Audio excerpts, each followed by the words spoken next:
Hello children, today we are going to see the second poem CASUARINA TREE written by Toru Dutt. Toru Dutt was a Bengali poet.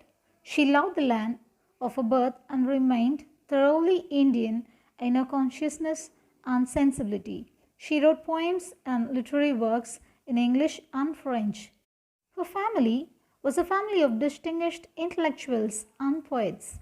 Toru Dutt had the privilege of being taught by excellent tutors at home and later on of the long stay in Europe and England. A well-known collection of poems with a little ancient ballads and legends of Hindustan and a volume of poems in French entitled Chef Glen in French Fields are the added credit to her. The most well-known poem of Toru Dutt is CASUARINA TREE. We have 5 stanzas in this poem. Now let me explain the first stanza. I'm not going to read the line, I'm just going to explain you. The creeper has wound itself round the rugged trunk of the CASUARINA tree like a huge python. The creeper has left deep marks on the trunk of the tree up to its top near the stars. No other tree except a CASUARINA tree can be embraced by this creeper. The tree is described as being gallant and possibly brave, as very few trees could survive in the stranglehold of this creeper. The giant tree looks like it is wearing a scarf with its flowers on it. The CASUARINA tree is covered with creeper which bears red crimson flowers. All day birds and bees gather around the tree. Often at night the garden echoes and seems to be jubilant, and the song of the nightingale has to end. It continues till dawn while men take rest. Now let us see the explanation of the second stanza. At dawn, when the poet opens a window, she is delighted to see the CASUARINA tree. Mostly in winter, sometimes a grey monkey is seen sitting on the tree, seeing the sunrise with her younger ones leaping and playing in the tree's boughs. Here and there, the kokilas make the day pleasant by sweet songs. The sleepy cows stroll to their pastures. The shadow of the tree appears to fall on the huge water tank. The water lilies spring everywhere in the pond like the snow gathered or collected on the pond. Now let us see the explanation of the third stanza. The poet says that it is not because of the majestic appearance of the CASUARINA tree that it is dear to her heart and soul. The tree is dear to her because she had spent happy moments under it with her siblings. Toru Dutt has brought out the theme of nature as something that shares feelings with humans, that lightens the burden on the heart. The poet continues with a description of how strong the image of tree is, even when in lands far away. In her memory, the tree laments till it blinds her eyes with its hot tears. She can hear the tree's lament even from where she studies, in France and Italy.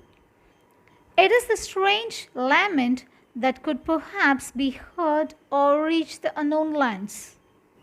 Now let us see the fourth stanza. The memory of the tree has deeply touched the poet's heart. A man who has the eye of faith can see the unknown as well known. The tree's lament could be heard far, far away in distant lands and sheltered bays. The poet describes the earth as tranced in a dreamless swoon, that is, hypnotized, bathed in the silver light of the moon and its sheltered bay with its gently undulating waves. The tree's lament reaches the land of the dead, transcends territorial boundaries, and is heard by her in distant lands and on the classic shores of France and Italy. But even while in a land so beautiful, whenever the music rose, her mind's eye would see a form sublime. Even on foreign soil, her Casuarina tree would appear before her. In her vision, just as she had seen it in her own loved native clime, and also connect her even more strongly both with her native land and with the memory of her dead siblings. Now, let us see the explanation of the fifth stanza. Here, the poet immortalizes the tree. She would like to dedicate a lay in the honor of the tree because it is beloved of those who now is blessed sleep for a repose. That is, to officially make something holy for the people in the state of rest. Tree is dearer than life to her. It should be there immortalized even after her days. The poet places the trees beside Wordsworth's yew tree, pride of Lawton Vale, standing in Borrowdale in the Lake District, under whose branches lingered pale, where they continue to live in pale shades. A man of unflinching love and devotion never fears the blows of death. She does not express any desire to fade far away and dissolve. The Casuarina tree does not make her long for easeful death.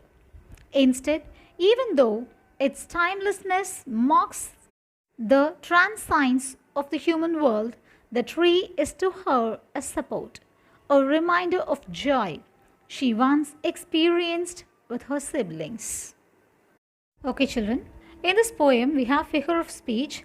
The very first line of the poem is a figure of speech, that is, either you can write as simile because it starts with like, or you can answer as zoomorphism. That is, zoomorphism is describing the vine in animal terms, that is, as a python.